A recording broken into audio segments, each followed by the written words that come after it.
angeke kushuthi wena wothwena ngaphela wothwena uyasikhotola wothwena nduna wenduna ngifuna ukuzwa ngami bawasho njalo sizokwenza lokho kushoyo sithethina mbeje qala ukushaya amagama okugcina sobe sezenzela uswethu amazwi ami okugcina ukubonga awuthula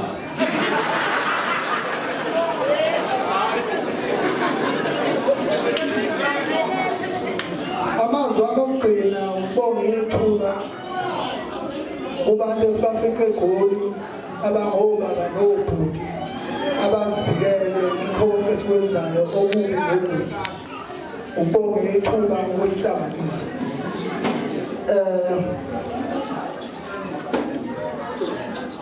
ngixolise kakhulu yebo ubaba uShego mhlawumbe ngayidlulisa imali emfowethu izoba kuye ibo 20,000 uzophesha la phesha khona ngiye kuye noxhawula izoba kubo 20,000 uzohamba nayo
uswithi akushaka kushoyo naye bese siya emvaleni kohlelo bafowethu